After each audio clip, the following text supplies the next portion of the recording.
เช้าเนี่ยก็มา ต้นสวยก็มาอีกมาต้นสวยรถติดอยู่ทางเบื้องนั้นรถเข้ามาหลาย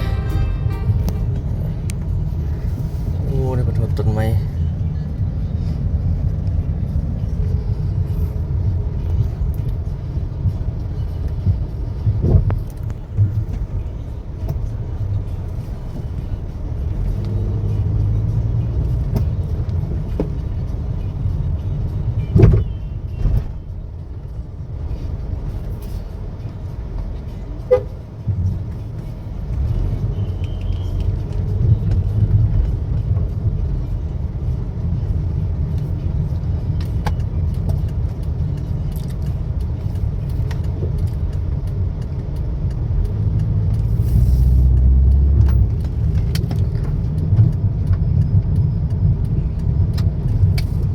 ที่ถ้าออกมาแล้วปะนี่โอ้ทางนั้นก็รถอันนั้นจอดบ่ได้รถเมล์เพิ่นเอาให้ไปจอดพุ่นในพุ่นเนาะปะนี้เนาะในพุ่นเต็มเลยรถเมล์รถทัวร์แต่ก่อนจอดซ่าอยู่นะมันนั้นแนวนี้เพิ่นจัดเข้าไปในพุ่นตอนนี้ประมาณ3 โมงยังเนาะตอนนี้เนาะ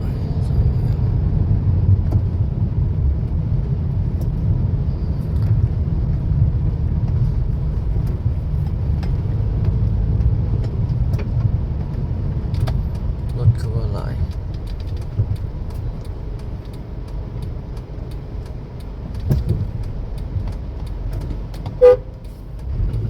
เข้าไป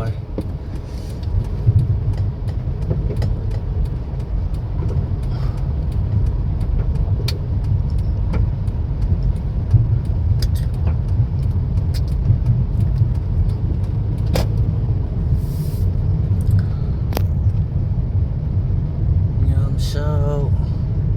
บรรยากาศยามเช้าอีกแบบหนึงยามแรงอีกแบบหนึง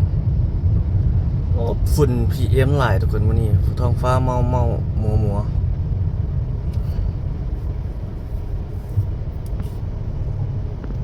ติดปนี้เราถ้าออกไปเลย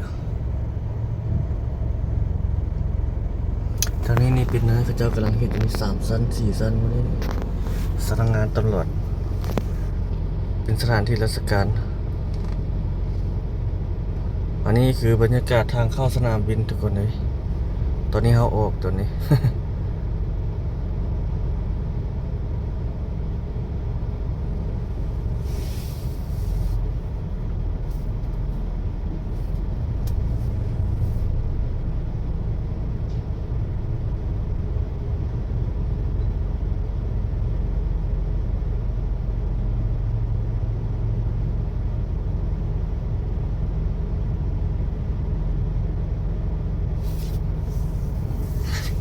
รถหลายตัวสวยกันเนาะ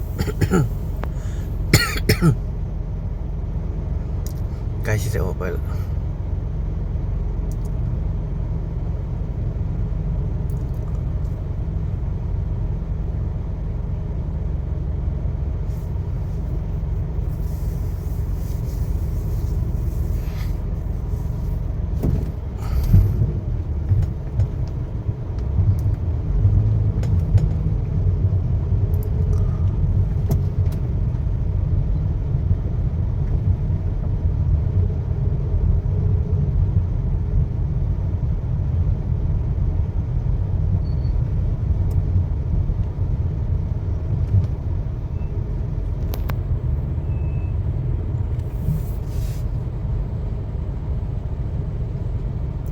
ข้างหลังกันหลายเลย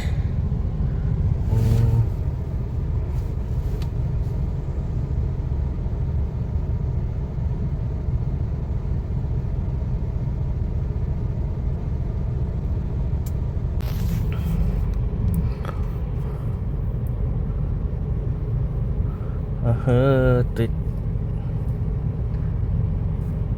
ไฟแดงรถเข้ามาหลายเนาะโอ้มันป้ายโฆษณานี่บริษัทจีนนี่เที่ยวประเทศจีนสัมผัสตำนานอันยิ่งใหญ่ใกล้หน้าใกล้จะได้ออกไปแล้วมัน อ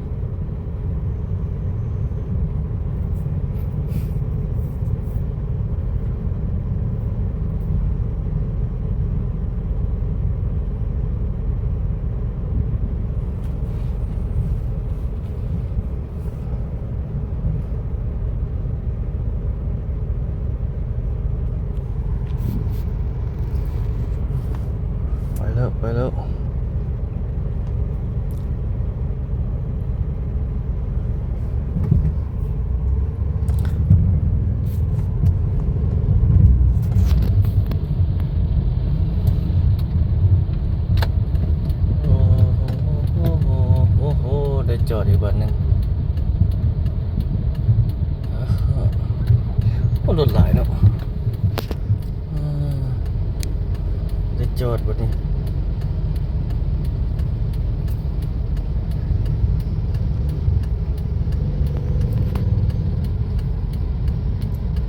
จอดรอ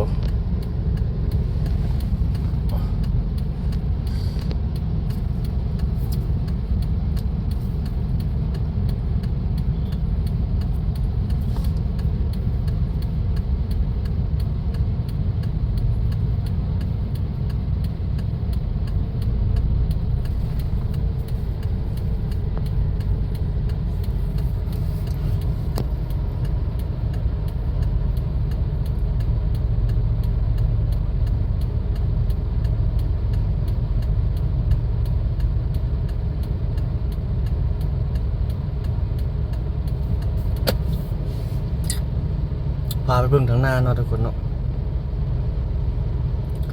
นั่นน่ะไปเบิ่งเข้มของกันซะไปซื้อเขาจะไปซื้อเบิ่งเส้นทางเข้มของเดียวไปสิไปได้หักออกไปนี่ได้บ่นี่รถเขาจะเลี้ยวไปนี่ที่อย่าเลยมื้อหน้าจังไปถ้าเอาอยู่เส้นนั้นเปลี่ยนเลนข้านเปลี่ยนเลนเนี่ย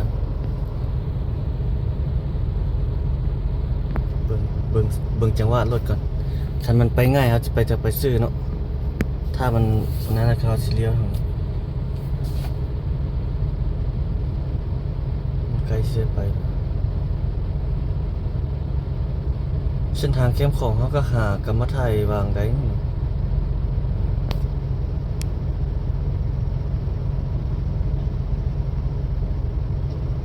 โอ้รถหลาย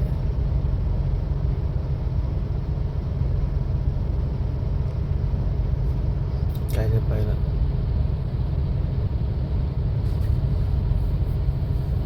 น่าจะบ่ได้เดี๋ยวเนี่ยไปใช้แล้วไปซื้อไปได้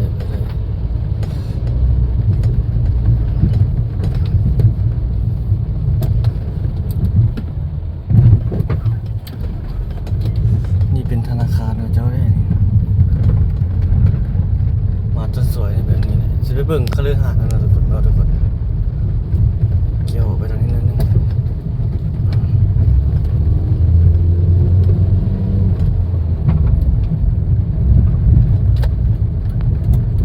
เส้นทางเข้มของอะไรนี่ต้นสวยนี่เป็นประมาณนี้จึ๊บน้ำของรถกระจายแรงมาไว้ทางมาทางเกาเลี้ยวเดินไปเมื่อ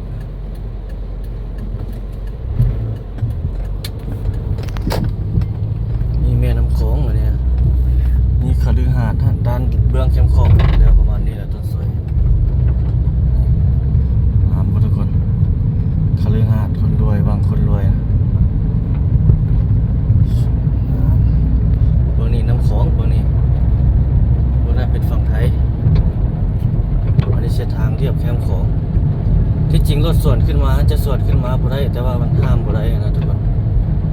ปฏิบัติบ่ได้โอ้น้ำของนี่ก็บ่ได้แห้งเลยยังหลายเลยเนาะยังหลาย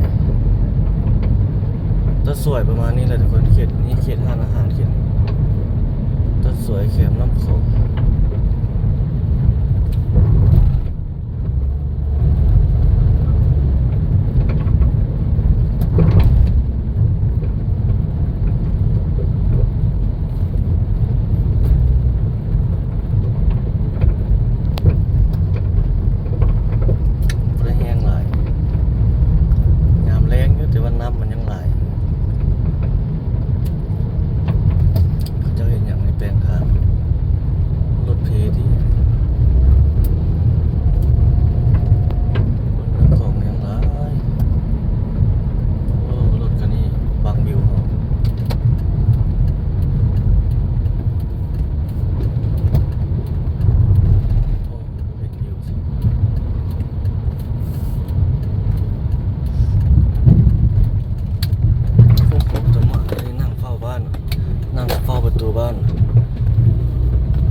ได้เข้ามานี่โดนเติบแล้วทุกคนอันนี้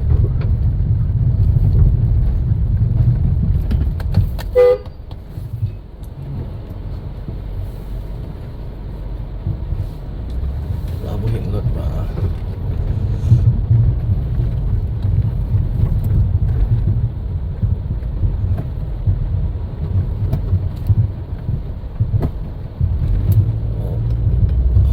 ต้องได้เบิ่งเลยเนาะ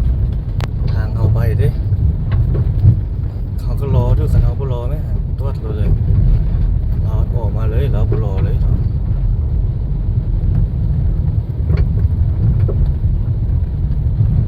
อันนี้เขตบ้านหนองปะไนต่อใส่บ้านอุโมงค์อันนี้ทางห้อมทางซอยทางห้อมอันนี้ทางไปตรงนี่ก็หากันแล้วนำไส้ได้รถเติบแล้วแล้วเขาหันคิดว่าสิมาเถอะ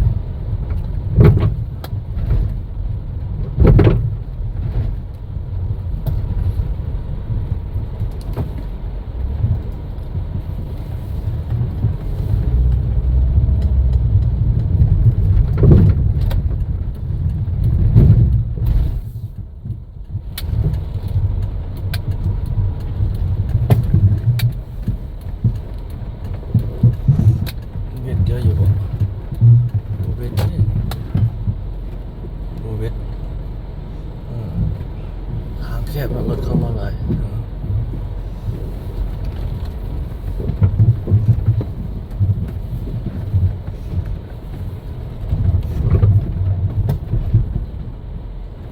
จะจอดคอยสวนป่าเดียวโอ้คันนี้รถไถคันนี้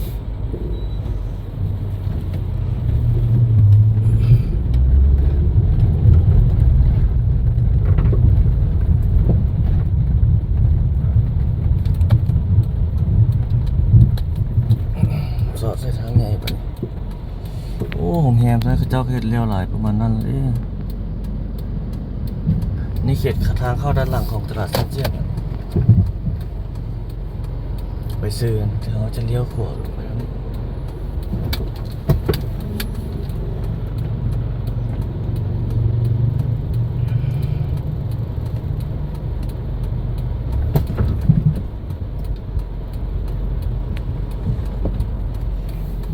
รถมาลายยังมาอยู่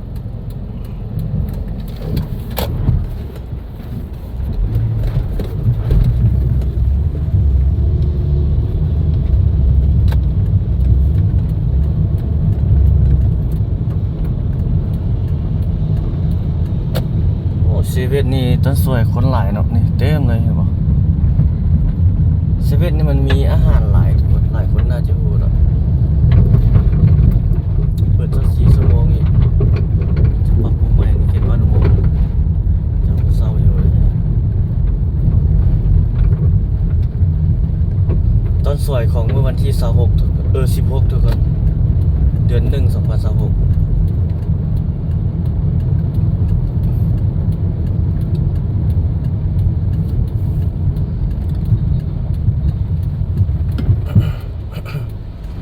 ทางนั้นเข้าในเมืองเพื่อนทางนั้น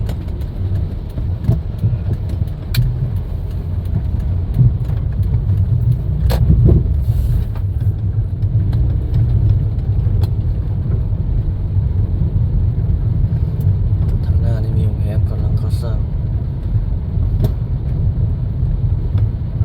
เขตบ้านนาคำเขตนี้เมืองศรีโคตะบองนครหลวงเวียงจันทร์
2026ต้นปี